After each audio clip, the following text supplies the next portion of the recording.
Hi, welcome to my channel. My name is Melissa.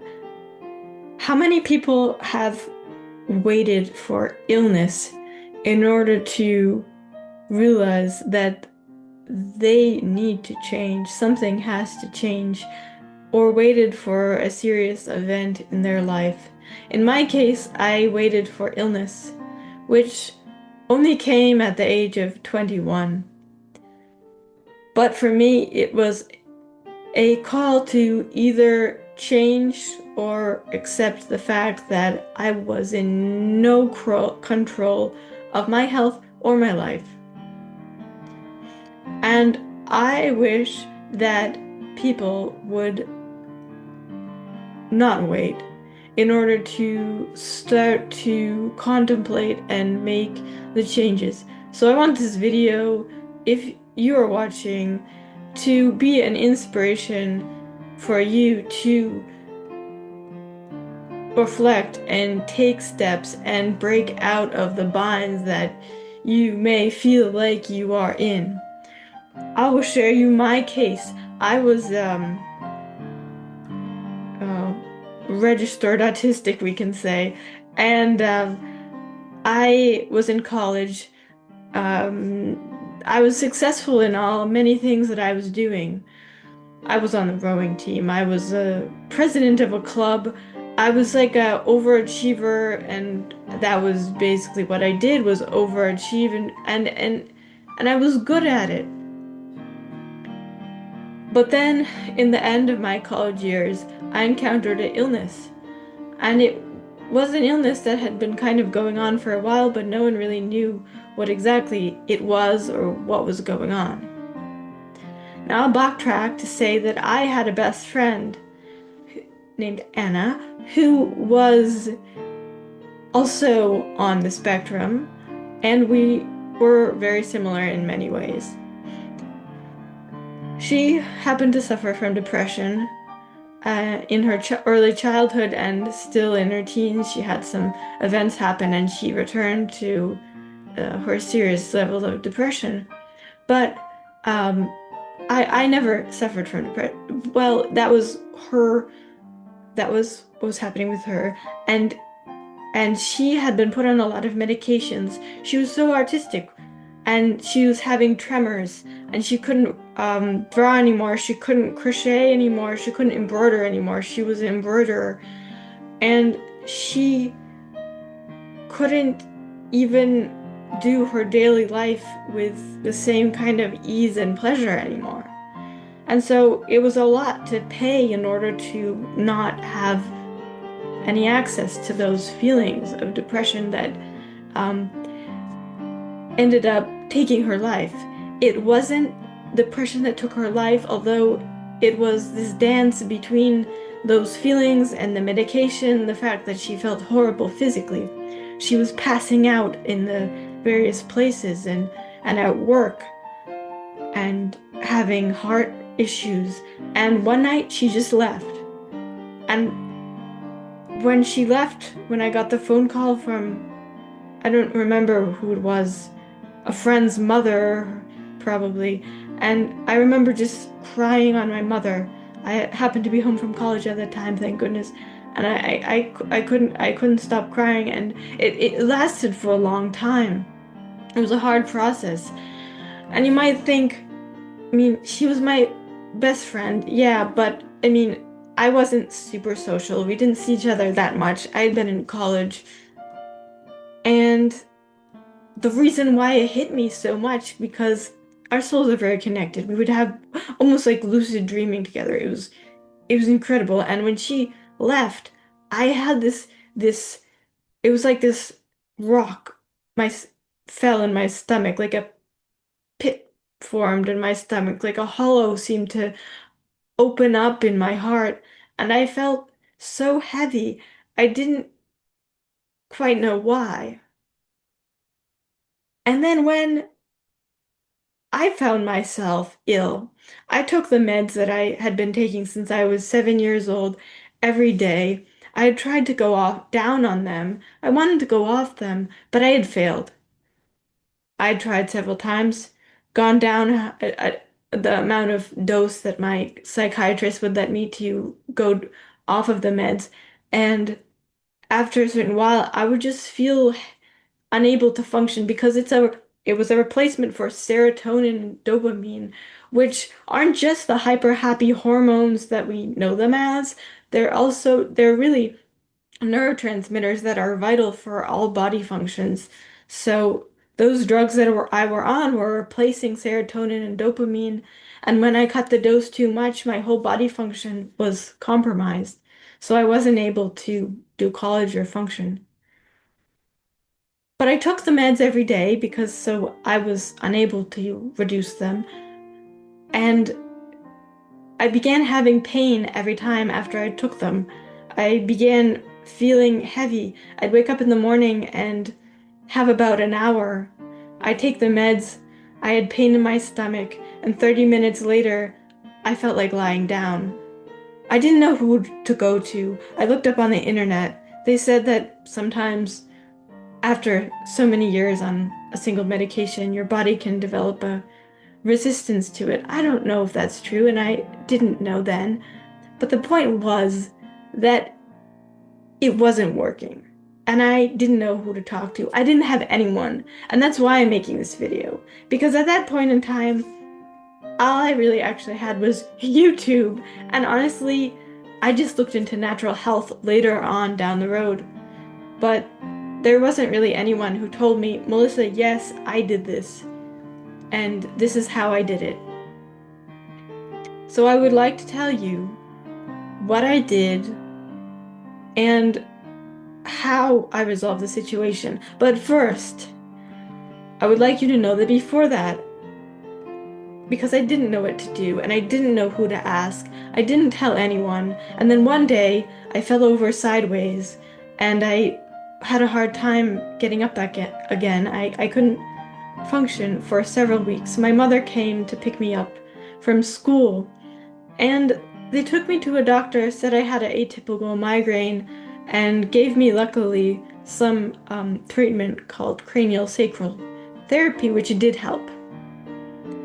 But after that, I was able to get a neurology appointment, and they did a scan of my brain and found cysts and lesions of a serious enough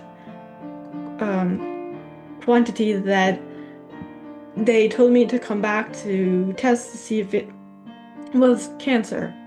At that point, I was already on the way. I was on my way to health, and I felt better. I drove myself to that appointment. I sat there alone. Thank goodness no one else was there with me. I was alone with a doctor who I felt really didn't have any respect for me.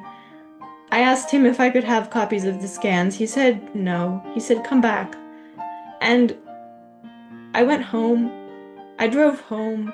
I never told anyone, and I never went back. Because I already knew that it was pointless. What could they do for me? It was in my brain. And who was going to get that out? And why? And why did I want that panic? Why did I want to be at war with myself? At that point, I knew I had been at war with myself for most of my life. After I had that Asperger's diagnosis, and I threw a tantrum at, what was it, age 9, I was always weighing out in my mind and learning and trying to control my behavior, my speech, my social skills. I believed I was inherently compromised. And as soon as I had been going through that with the medication, and I had an experience, a near-death experience, I guess, in that time, followed shortly after by falling over and being told I had a migraine. That led me to know somehow that it was a dead-end street. And I felt it because it had killed my friend Anna. Because it had killed her. And when she died, everyone thought that she had died of depression. That the depression had taken her. And it was her boyfriend and her mother and something in my heart that said no. She wanted to live. She was very vocal about that. And something happened. Something just happened, and it was a freak accident. And with all of the side effects she had, she was so weak. She just went. I know it to be true, and I saw I was on the same path. If I had died, no one would understand what happened. No one would have understood what to do about it. It was only me, myself, and I who could have figured that out. And I want you to know that whatever you're going through right now and whatever you're suffering from, you don't have to look at any of the people around you. You don't have to look at the capacities and the beliefs and the possibilities that are handed to you by others. If they don't seem to be working for you, you can throw them out. You can get rid of them. You can just clean them out of your thoughts, of your mind, of your system, because that's going to give you the health and that's going to give you the power that you need to live your life. And when you realize that, at first, sometimes people can disapprove. Sometimes people can be scared.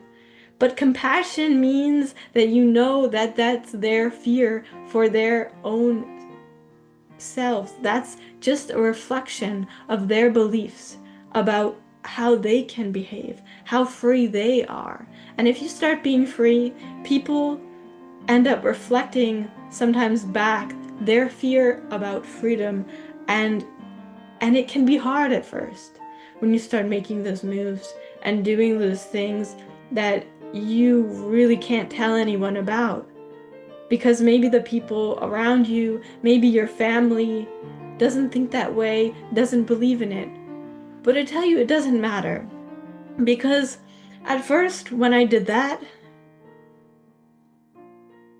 I didn't tell anyone, but eventually they found out. They asked me, my mother asked me years later if I had gone off that medication. I said yes. She said she knew. And she showed that she wasn't happy about it. She had a lot of emotions, I could tell. And it hurt a lot to know that my parents didn't believe I could live without medication. They believed I was flawed and that I needed crutches in order to just exist. But I knew that wasn't true. And I continued to live my life. And as I realized and gained confidence in myself, the more confidence, the more comfort I felt within my own self, within my own resources, the less these people and my family had any even influence on me. And even after a while, after I became really sure of myself and didn't expect them to change. I don't expect anyone, and especially in my family, to change, to accept, to understand what I do, because if we all had if the older generation especially had to understand everything we do, then we would never do anything different. We would never make progress. Progress would never exist, even no matter how modern the world is. So, in order to live, to be free, to just improve and grow the limits, to break out of the conceptions that our parents grew up with, or, which is break freedom. Just do it. And and I can assure you that after several years, after you feel good, after you have your resources and you exude health, and this is the main thing, you're kind. You don't expect anyone else to understand you. As soon as you just are there for people wherever they're at, family members, and you don't try and put out the things that they don't support. When you just, if you feel that they don't get it or they don't support it, you don't put it out there. You just know it inside, and that's good enough. Then those relationships will heal. they will be better than they ever have. Because when I was living before, when I was living with with the medication and the different mentality and kind of, I guess, a different life, I was living under my parents' fear. I was living under the fear of a lot of people that exist. And when I stopped, it was better for them. It took a while. It took a while to adapt. It took some time to get to that place where we accepted each other. But when that happened, when that had happened, it's beautiful. And my family has even told me that they're happy and grateful for what I did. It took years, and they told me that, and they didn't even have to tell me that. It doesn't matter, because we have each other. I didn't die. Who cares if they even thought or knew, or they didn't believe that would have been possible? And when I originally started saying that, I was near death. But also, it doesn't matter. What matters is this moment we have each other, and focusing on that. Anyway, I wanted to share that with you because I hope that whatever situation you're in, or if you know someone who is on the spectrum, or there's a lot to be said these days for this, because there's so many people on medication, there's so many people identifying with their weaknesses, their shortcomings, and if you look at all the diversity of many different identities and ways of being these days, at one point you can realize that even though it seems to be something new, it's completely superficial. Because those people, the identities and the ways of being, they are just ways of changing up things and trying to seek something, to receive something. It expresses the fact that they feel limited. But if you ask who's limiting them or what's limiting them, it's just that it's like if you feel limited, but you're on the surface pushing out and trying new identities, trying new roles, changing this superficial thing, even if it's really dramatic. If you actually look at most of those changes, they're just within and acting under the limitations and beliefs, and they're utilizing self-doubt. You can change anything about yourself because of self-doubt, but it's only superficial.